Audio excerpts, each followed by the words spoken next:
Je suis toujours étonnée quand je pars sur la route avec mes commerciaux qui ne connaissent même pas la bonne structure de l'entretien commercial. Le problème de la vente en tant que tel, c'est que c'est un métier intuitif. Beaucoup de gens savent, enfin pensent qu'ils savent vendre. On vous dit, ça m'est même arrivé à moi, oh, tu parles bien, tu présentes bien, tu vas vendre. C'est pas suffisant. C'est un métier dans lequel on retrouve plein de gens qui aiment la relation humaine, qui ont envie de bien faire, mais qui n'ont jamais été formés. On se base juste sur leur aptitude personnelle à être un bon commercial, ou en tout cas à plaire aux gens, à avoir des attitudes sociales, on va dire. Or, du coup, encore une fois, ça va performer avec certains types de clients, avec lesquels vous collez bien, et ça ne va absolument pas performer avec d'autres.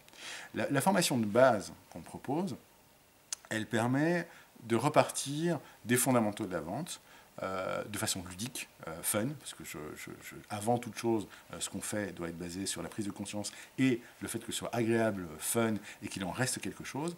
Mais surtout, on va repartir des principes fondamentaux de la vente, à savoir d'abord et avant toute chose l'écoute, obstinée, profonde, pour ensuite passer sur deux, trois autres étapes qui vont être l'argumentation, la gestion des objections et tout ce qui va être conclusion d'une vente, auquel nous rajoutons évidemment les éléments de comportement d'achat qui sont essentiels puisqu'ils vont donner le fil rouge à toute la méthode. Les comportements d'achat issus du marketing créatif qui permettent de lire la motivation et de lire les attentes d'un client à travers son comportement permettent au commercial de se sentir beaucoup plus à l'aise, beaucoup moins inconfortable vis-à-vis de cet inconnu qui est le client et quelque part beaucoup plus intéressé à essayer de trouver quel est son profil et essayer de comprendre quel est le mécanisme qui est derrière.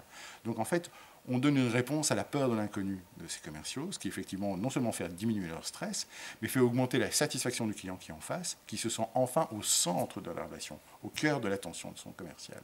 Et qui n'a plus l'impression que le commercial est là pour lui pousser du produit, mais qui a plutôt l'impression que le commercial est un consultant qui vient d'abord et avant toute chose écouter, beaucoup écouter, énormément comprendre pour ensuite faire une proposition pertinente. Et on veut vraiment arriver à cette efficacité commerciale-là, et on veut surtout arriver à ce que de part et d'autre se quittent non plus un client et un vendeur, mais des partenaires.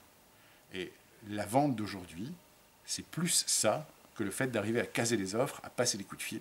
C'est vraiment arriver à créer des relations durables, de partenariat, dans la confiance et dans le plaisir.